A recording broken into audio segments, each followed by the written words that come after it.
it's too late for us now. Why do we stay? Yeah, this is Abednego Tete. Mo TV, the best. Mo TV, no size. My name is Neil Datelampe, ex-Blaster player. Mo TV, the best. My name is Christopher Nete, Kumasi Asante Kotoko player. Keep watching Mo TV. Mo TV, the best. Coach, what will you tell Mo TV viewers? Hey, Charlie. Mo TV. Charlie, I can't know you, Jimma. Mo TV. Orukodo. Milo Tabuna Bukwani, Black Coin Striker. Subscribe to Mo TV. Mo TV, the best.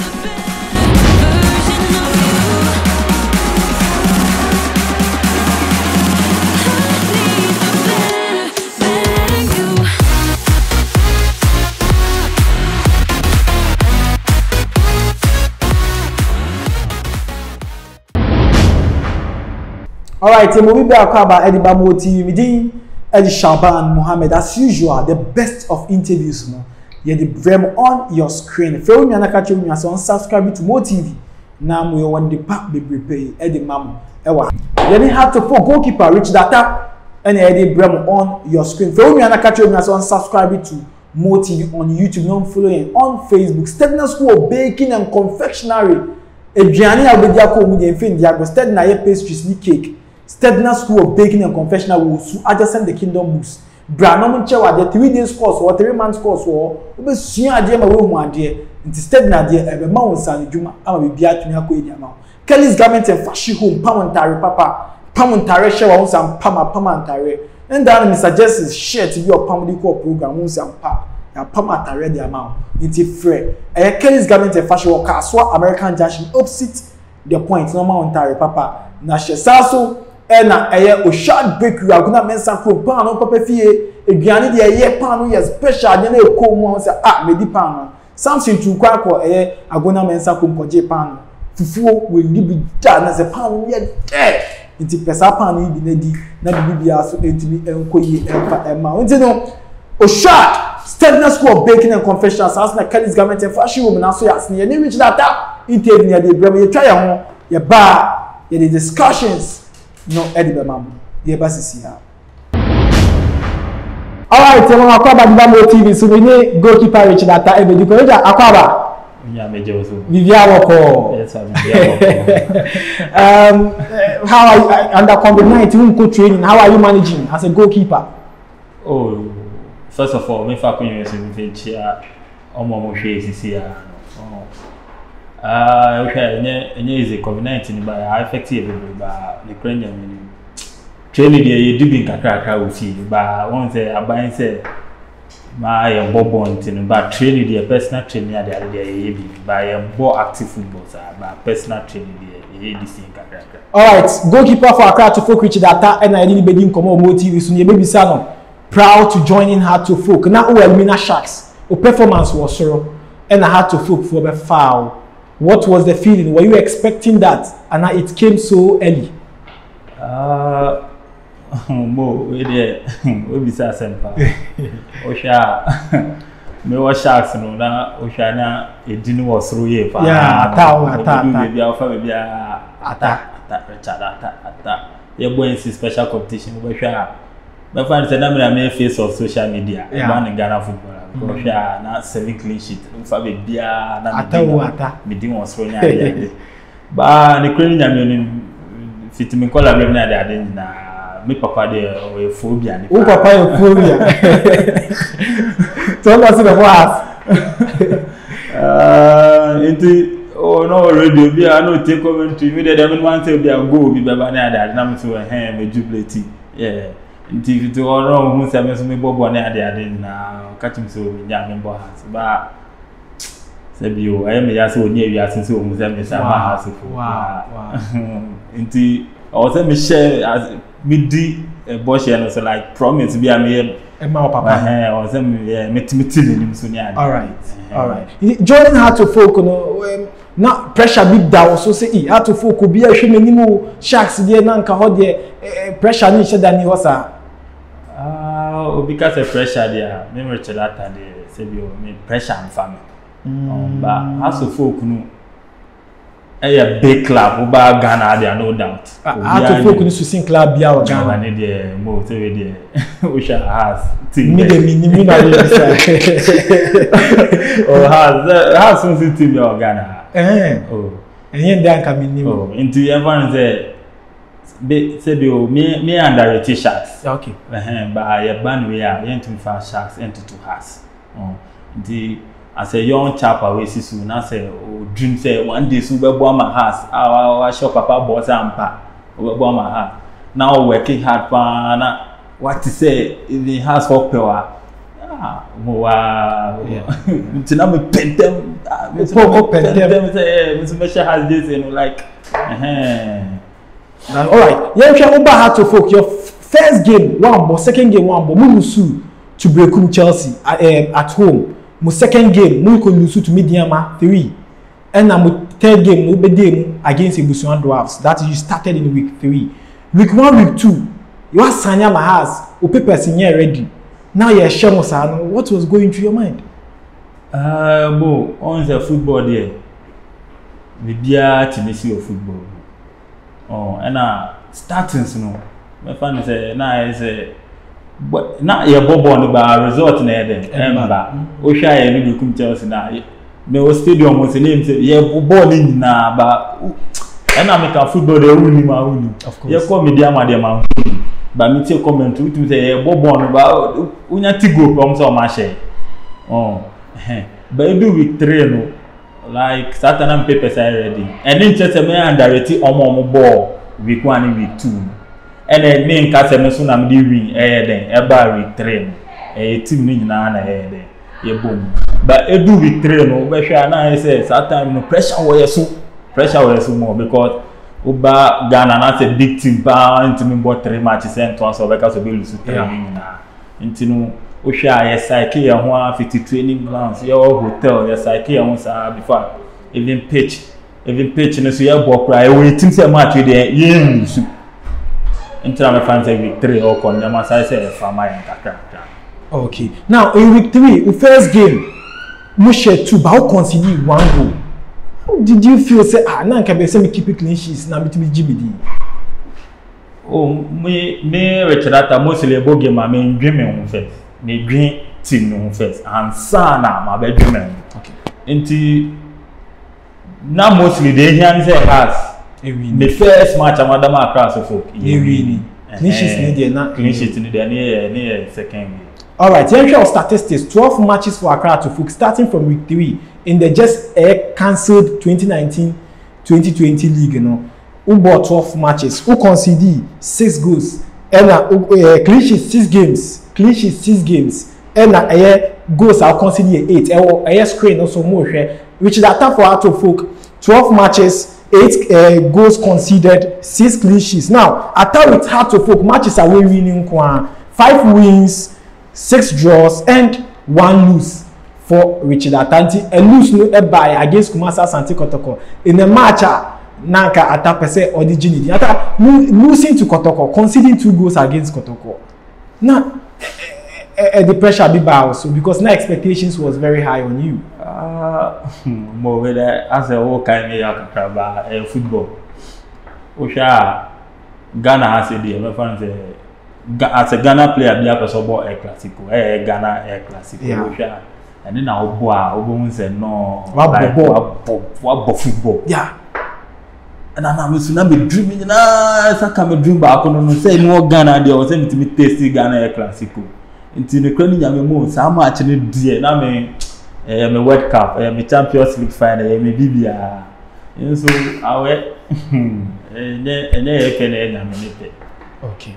All right. Richard Atta for Accra to Folk. And then goalkeeper no any edin common no. Say the medical kind the first call up, but COVID-19 into went to me Uncle Black Stars camp and so you be back na you to me edin common. But see here we had to Folk and I do miss because you try on see my bar. You goalkeeper Richard Atta e bet one common no so. Mohamed Babakope, Eric Kwabena Queen, formerly of Kumasi Asante Kotoko, formerly of Petro J, former Black Star player. Mo TV, I don't need to tell you. It is any Oyi Wamutio, no one Chirawano, the best.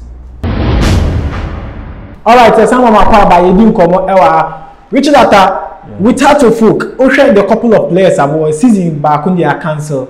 You have started 2020-2021. Proposed league date October. Do you think, say, coming back, team Wamwa Sambo no, at Miji League? Bo, that's the way this out. Ocean League I am born. Now I'm for every any also, but League I can see. I may say I am here because League near Beji. How to folk Nanka 2019-2020 League Nanka. I'm coming to first season by house. I'm going to Beji League. And you tell me on me. Wow. Ocean League da you 21 points. Yes. Now first no. Not first, but by 28. And they were standing match back. More back. Yeah, Nicky Fiser. And then assurance ni say baby ni sama. Now come ko renew away. Oh, your baby ni sama match. Until you never 24. Now Gavin na by. And then 4 point. Yeah, Danny League na.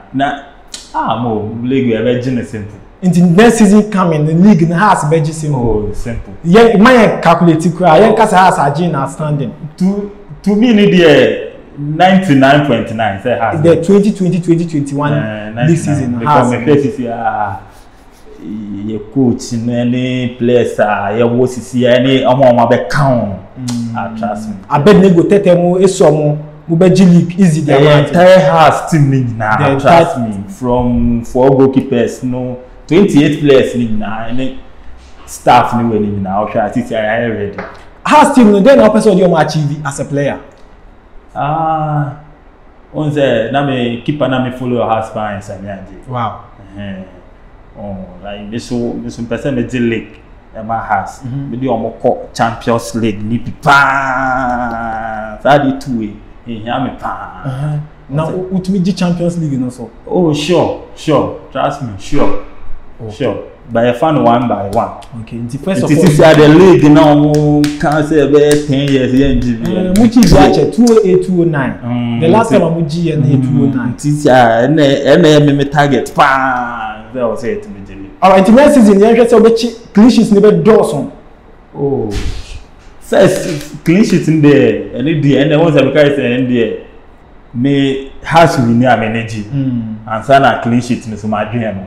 Oh. Until say me the house we need even we need 30 matches in na no me na clean sheet back okra. Okay. Me papa say be league na me na clean sheet for Richard Atta ya league house ya league. Yeah. Okay, the new Heart of Folk players are more assemble team network with coach, you know. Nyama Ekoye, do you see say oh camper there's this extra motivation because fans need can say see Heart of Folk soon no form. Is it say players na mumbo Muhammad and I say ABB and Nyama Ekoye. Oh, okay say ABB dia me sa ABB ni dia me nim BB ni mo ba oba camp na dia o hwa players ni ya say busia. Ye dia grow ye call like ye battery ni ya serious ye call camper won so bia ye fa ye bo matcha. Physically, mentally, yeah, strong team baby.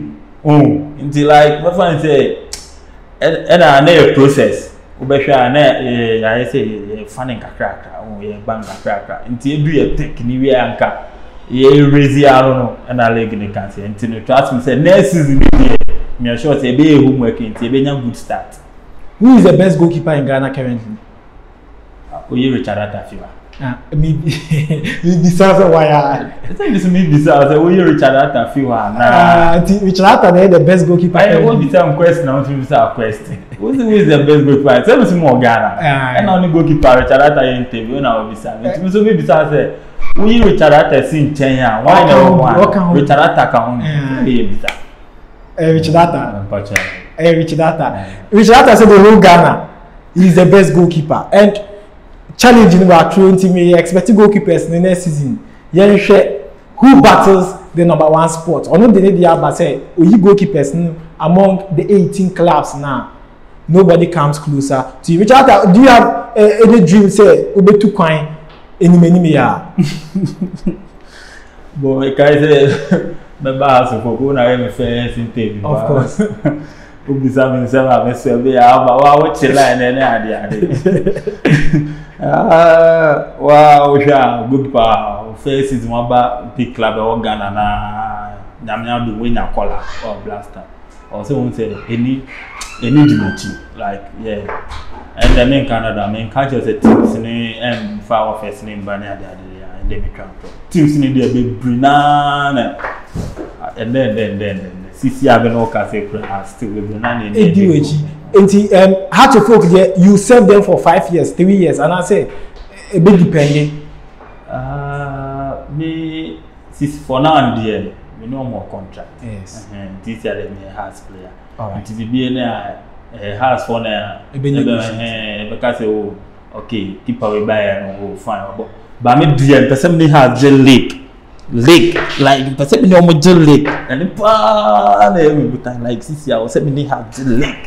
Uji dia na wakoma to yes into honey dia me tell me kokra na house team fans ni na ade on so for better me say menko. That's fine. All right. Inti o share the call up awunya into the Black Stars now. Did you expect that? Oh sure. Because me fish sharks eba house.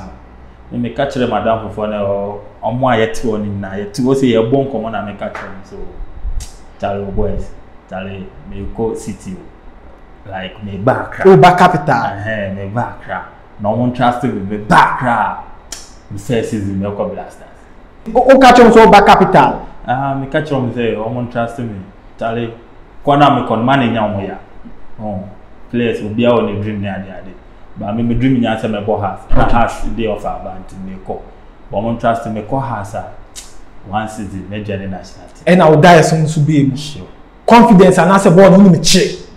Oh, me or talent agasa. Me go dangasa. Nice one. All right, Richard Atta and boy in common. Black Stars then expect you on chain. You say very soon who be number 1 goalkeeper. Was a Black Stars in the Sebio or no do be a fee. On I said they ought to compare. You should go coche. Sami je coche. Yeah. Only coche. Sure. Into no Jojo coche. Into and say be a meko, maybe a meko, say be a ko have fun and that no that go compete yeah me so me ko say me so me the big backup Blaster it is so soon you expect say Richard Atta be number 1 goalkeeper for the Black Stars process nyame o ebebe sure all right Richard Atta na boy on common say ebebe Richard team be na a dream team apart from Heart to Folk for now they has apart from Heart to Folk team be na onya wa bocha obebo has na onya obebo team bi aso ni o Richard Atta LD e boko e ba sisi a. My name is Ibel Manume.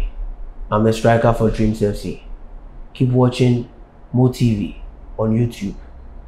Mo TV, the best. Yo, about the Mo TV. So we did Eddie Shaban Mohammed. We to me after Mo Shaban. Mo TV, the best of interviews near the Bremo. Stedman School of Baking and Confectionery, Kelly's Garment and Fashion Room, and Oshad Bakery. And Aso Yasina Eddie Jumedieno. To me Eddie Bremo live. Yedi Richard Atta. Goalkeeper for Accra Heart of Huko Facebook Richie Atta and Adodona Edicon and Pewa. As Richie, you didn't come up.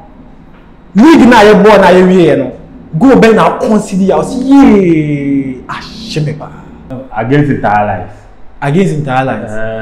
Obasha Adebayo Fabo bi na ye two defenders. Yeah, error bi na body no ma pass na mo bo she. Ukraine me compa. Eko na operi no more. That much na because now it's a pressure where so na o must have share Facebook. Ntina Charlie. That much no come we no go 1-1. Sabu na come pa.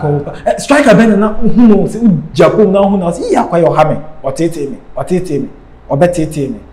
Yaya Mohammed. But one show so odoma o. On Ghana Premier one share me da. One show that on records Yaya Mohammed, but who didn't show many times? You want shots in the share 2 times. So far, I'm in share 4 times. You did your poor shot. You can clip. Yaya Mohammed fake it be na domain against Heart to Folk. Oh boy, na attain you ball maybe a few on no.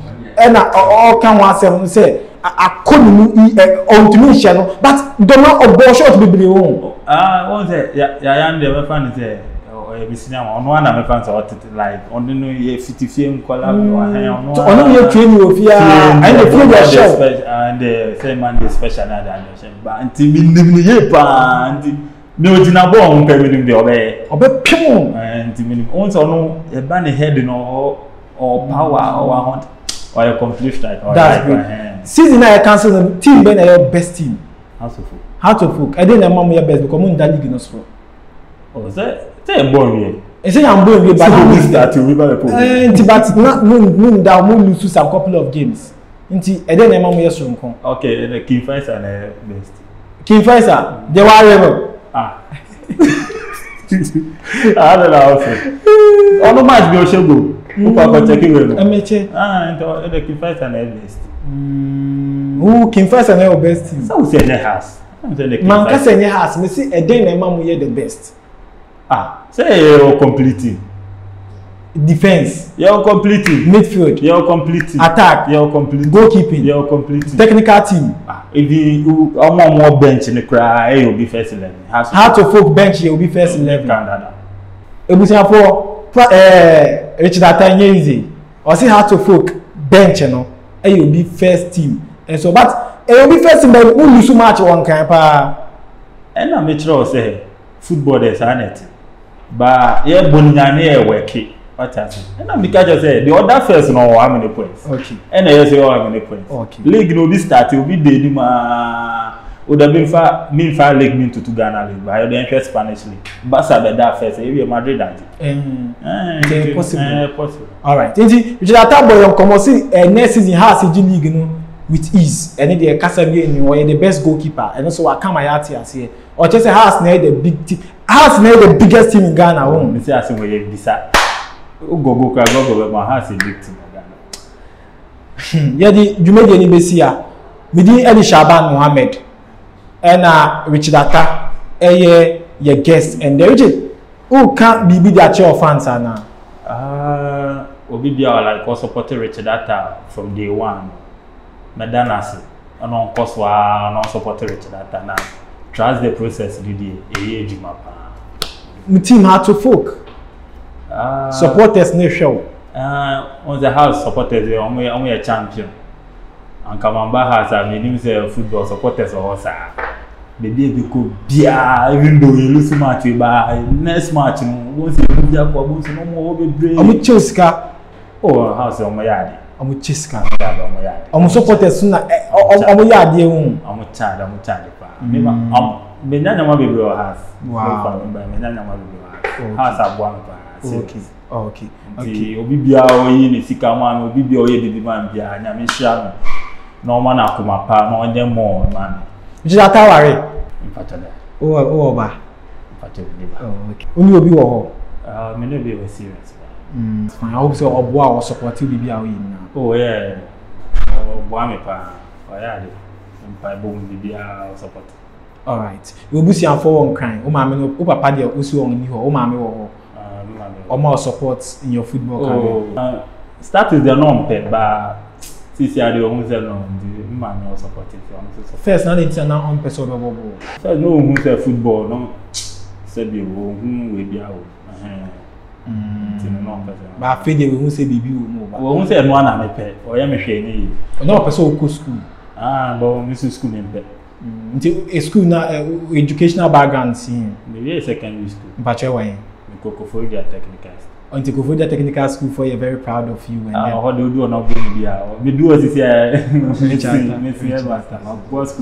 School is up. Obo school team kaka. Me Jinta school is 3 seasons my school.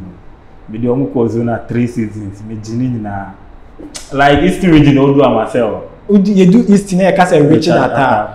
Uni size. Oh, okay. All right. And almost students in there now catch maybe a normal show. Maybe a open some stadium mesh support to your starting league now. Sure. Like I'm almost supported. Still, my classmates and now my seniors now they my juniors now still almost support me. We say social media almost trouble now they. And at times so now the likes of Isaac Chum, Native Blessing. Now your team. Until I say Peja school need school is so you're proud of us. Finally. Obe kayo mo mabo ba kumioni bi a wa be do see na wa acknowledge o. Mr. and Mrs. Daniels. Omo bo am ye pa. And I said that kase say come Brian manager so supportive pa. Ngofo me be nim say ye no motive na no interview first. Motive there number 1 motive best. Yeah, until Richard Atta hard to full goalkeeper and Onyani collab under Kosiki Akuno the first call up near friend but COVID-19 into me and join camp no ambo qualifies no ebi amfa magana into no ye say in subsequent we qualifies ni say after COVID-19 ye start football obetumi join the camp no and na wa boy in komo pi minim say Ghanaian fans obia eni age the kind of interviewer which data enso itumi edamai on Mo TV. Mo subscribe to Mo TV on YouTube, on Facebook, mo like page na yintumi I interact kama informa. Oko Facebook bidin Edi Shaban Mohammed obetumi e follow me Mohammed yedin komo. Sans na samwa cameraman who person obetwa word and wa do engagement I find Inspire Production obetumi from number na better screen so far na from na omuntwa emfa emma na bibia ntumi enkoyi emfa maye nyina. Stedner School of Baking and Confectionery sponsor who say usua cake ye pastries here and then na edwuma sikawom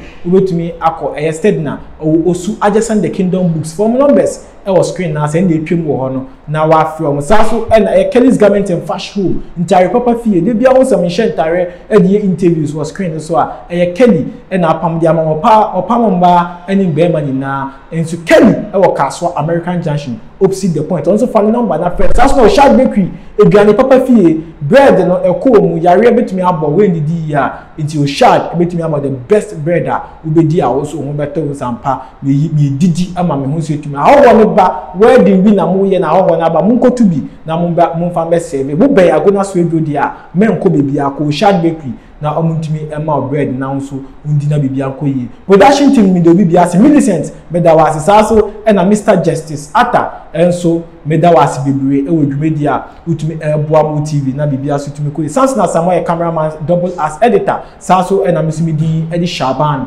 Mohammed ubetumi afremi Mo Shaban ye the show ni besia Richard Mo TV dey na catch you Mo TV on size Mo TV champion Mo TV number 1. Your friend Richard Data, a group of Accra folk. Mo TV number 1. Mo TV no size. Mo TV the best.